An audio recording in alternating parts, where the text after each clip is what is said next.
मिताली आया रास्ते पर। इनकी ये आदत मेरी मुसीबत बन गई है। 1 घंटे पहले बताएंगी दोस्त आ रहे हैं खाने पर, और फरमाइश मटर पनीर, गाजर का हलवा, पराठे। पहले भागकर बाजार से सामान लाओ फिर पकाओ। मैं तो नौकरानी हूं ना, पत्नी तो मानती नहीं मुझे। मिताली अपने पति कुणाल की मेहमान नवाजी से परेशान थी। कुणाल हर दूसरे दिन किसी को खाने पर बुला लेता, कभी कॉलेज के दोस्त तो कभी ऑफिस का दोस्त, कभी पड़ोसी तो कभी बॉस, वो भी मिताली को बिना बताए। ऐसे में वो बेचारी परेशान होती रहती। लो आ भी गए इतनी जल्दी। मिताली देखो कौन आया है, मेरे कॉलेज के दोस्त चेतन, मदन, कार्तिक और रोहित। आज आपने अचानक खाने पर बुलाकर इतना बढ़िया सरप्राइज दिया है हमें। आपको सरप्राइज मिला और मुझे शौक। क्या कहा? कुछ नहीं, आइए बैठिए, खाना बस बनने ही वाला है। अरे अभी तक खाना बना नहीं?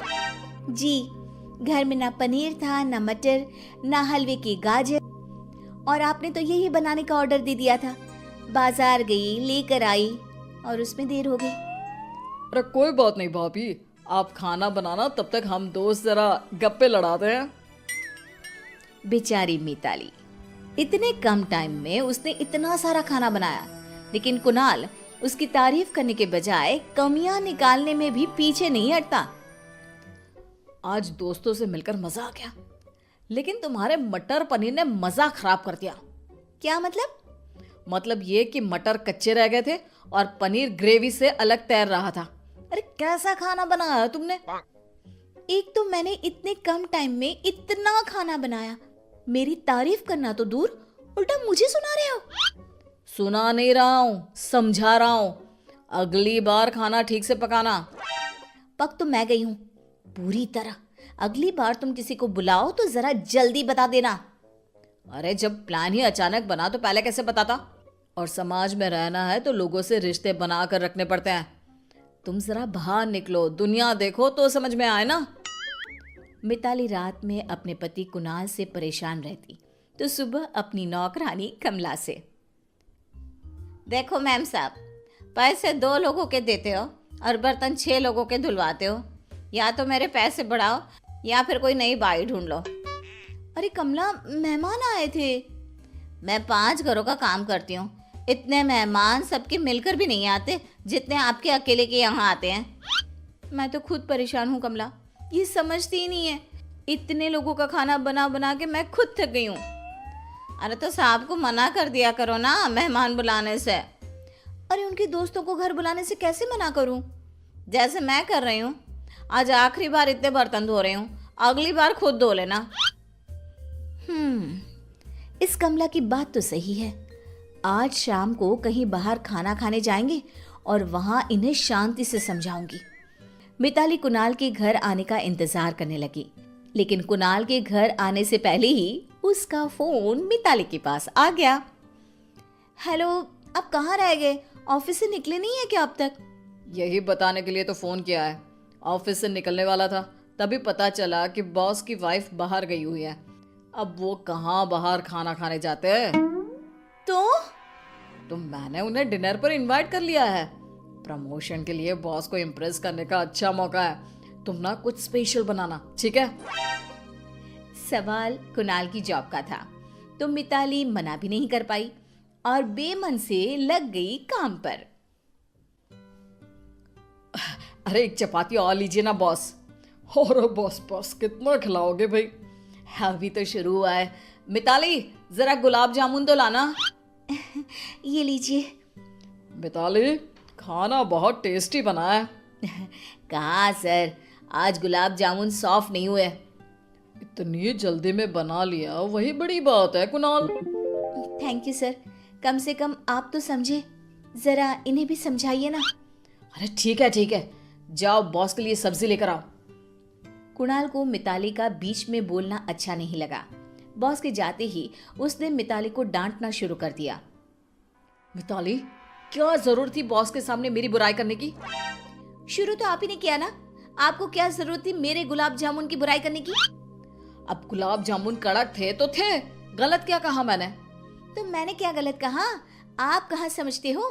बस कभी भी उठा के बोल देते हो कि खाना बनाओ, मेहमान आ रहे हैं। ये होटल नहीं, घर है, और मैं तुम्हारी नौकरानी नहीं, बीवी हूँ। बीवी हो इसलिए तुम्हें समझना चाहिए, ये सब करना जरूरी होता है। लेकिन तुम कहाँ से समझोगी? कभी नौकरी की होती या बाहर निकली होती, लोगों में उठी बैठी होती तो समझ में आता ना। तुम्हें तो बस घर में रहना है, आराम करना है। हाँ, घर में रहना है, इसीलिए घर की चिंता है। तुमने कभी सोचा है, रोज रोज ये महंगे पकवान बनाने में मेरी सारी बचत खत्म हो जाती है। और कभी मेरे साथ थोड़ा वक्त बिताओ, वो तो होता नहीं तुमसे। हमारी बचत के साथ हमारी शादीशुदा जिंदगी भी खराब हो रही है। ओफो, तुमसे तो बात करना ही बेकार है। अब पानी सर के ऊपर जा चुका था। अगली सुबह मिताली ने सोच लिया था कि वो शाम की ट्रेन से मायके चली जाएगी। ये क्या मेम साहब, फिर इतने बर्तन? मैंने कहा था ना अब मैं ये सब नहीं करूंगी। अरे तो मत करना, मुझे कुछ नहीं पड़ी, मैं भी ये घर छोड़ के जा रही हूँ। अरे अरे, ऐसा क्यों कह रही हो मेम साहब? मैं तंग आ गई हूँ इनकी रोज रोज की मेहमान नवाजी से।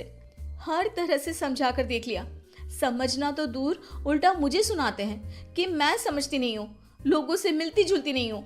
अब और नहीं सह सकती मैं। अरे मैम साहब, इतनी जल्दी हार मान गई? साहब को सबक सिखाने का तरीका मैं बताती हूँ। अच्छा, ये कैसे होगा?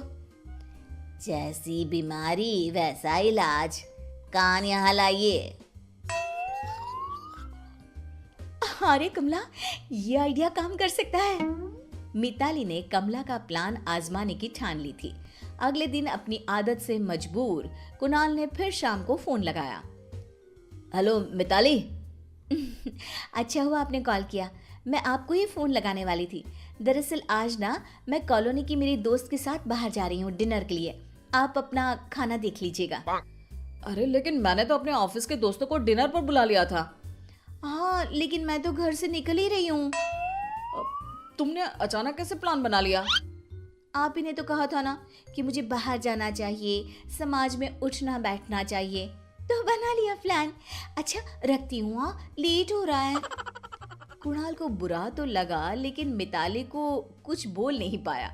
आखिर कहा तो उसी ने था ना, सामाजिक बनने को। अगले कुछ दिनों तक ऐसा ही चलता रहा।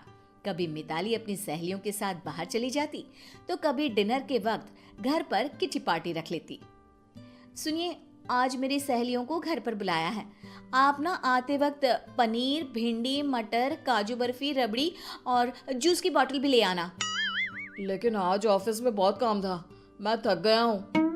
अरे लेकिन सबको बुला लिया है ना। अगर आप ये सब नहीं लाए तो समाज में हमारी क्या इज्जत रहेगी? सब बातें बनाएंगे कि कुणाल और मिताली को मेहमान नवाजी आती ही नहीं।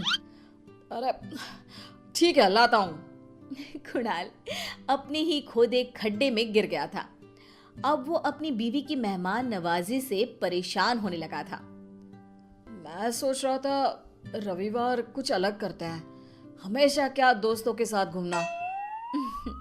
मैं भी यही सोच रही थी, इसलिए मैंने अपने मामा मामी और उनके बच्चों को इनवाइट कर लिया है। रिश्तेदारों से संबंध अच्छे रखना भी तो जरूरी है ना।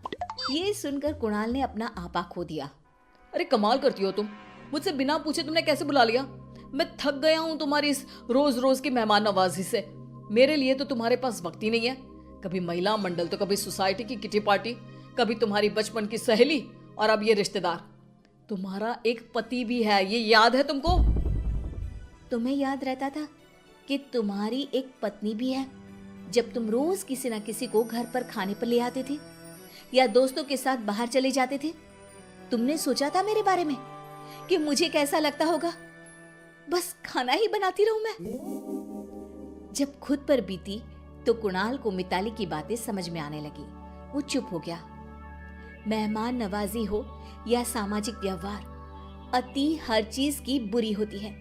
हर चीज का संतुलन जरूरी होता है। मैंने ये सब आपको सबक सिखाने के लिए ही किया है। तुम सही कह रही हो मिताली, मैं गलत था। मैंने कभी तुम्हारे बारे में सोचा ही नहीं कि तुम इतना सब कैसे करोगी। तुम क्या चाहती हो, तुम्हारा मन क्या है। मैं फिर कभी ऐसा नहीं करूंगा। मैं किसी को खाने पर बुलाने से मना नहीं कर रही थी, लेकिन बुलाने से पहले मुझे बताओ और थोड़ा वक्त मेरे साथ भी बिताओ। आखिर कुणाल की समझ में आ गया कि समाज और परिवार में संतुलन होना जरूरी है। इसके बाद कुणाल और मिताली वक्त वक्त पर आपस में समय भी बिताते और मेहमानों को घर पर भी बुलाते। कमाए आधा, बीवी कमाए ज्यादा। कहानी है मीरा की, जो खूब पैसे कमाया करती थी। उसकी शादी राजू से होती है, जो कमाई में एवरेज था। शादी लव मैरिज थी। शादी के बाद मीरा अपने मायके जाती है, जहां उसकी सहेलियां और भाभी के साथ माँ सभी उसका इंतजार करते हैं। माँ माँ माँ, तुम लोग तो सोच भी नहीं सकते कि मैं कितनी लकी हूँ। अरे सास से लेकर देवर, ननद और ये सब मुझे सर आंखों पर बिठा कर रखते हैं। मैं तो रानी बनकर रहती हूँ, रानी। एक माँ के लिए इससे अच्छा क्या होगा कि उसकी बेटी ससुराल में खुश है। वैसे बेटा तुम बहुत खुश रहो, हमारी तो यही दुआ है। तभी भाभी कहती है, मैं आपके लिए चाय लाती हूँ मीरा। वैसे आप बहुत अच्छी लग रही हो शादी के बाद। हाँ, और ये देखिए, ये हार मैंने खरीदा है इस बार की सैलरी से। और आपको पता है, अगले महीने तो मैं कार खरीद रही हूँ। फिर तो मैं कार से ही आया जाया करूंगी। बहुत ही मेहनत से पढ़ाया लिखाया है तुझे। आज तेरे अंदर जो कॉन्फिडेंस है ना, वो देखकर बहुत अच्छा लगा बेटी। पर पैसे को ख्याल से खर्च किया करना। तेरी शुरू से आदत है खर्च ज्यादा करने की। हाँ तो ठीक है ना, वैसे भी सारी जिंदगी कौन मजे करता है। एक बार बच्चा हो जाए तो जिम्मेदारी तले दबी रहेगी हमारी बेटी। वो बात भी सही है भाई। ठीक है बेटा, पति के पैसे जमा कर और अपने उड़ा। मजे कर मेरी बच्ची, खुश रह। मीरा के लिए ससुराल तो सच्ची किसी गेंदा फूल की तरह ही था। हर कोई बड़े ही प्यार से रहता। मीरा मायके से ससुराल आ जाती है, जहाँ ननद कहती है, ना भाभी ना, आप क्यों रोटी बना रही हो? आप तो काम करिए अपने ऑफिस का। माँ बता रही थी कि बहुत काम होता है, मैं बनाती हूँ ना रोटी। हाय रे, जैसे फिल्मों में दिखाते थे, मेरी ननद तो बिल्कुल वैसी नहीं है। मैं तो धन्य हूँ, धन्य। हे माँ, न जाने कौन से मोती दान किए होंगे। ये सारे लोग कितने अच्छे हैं।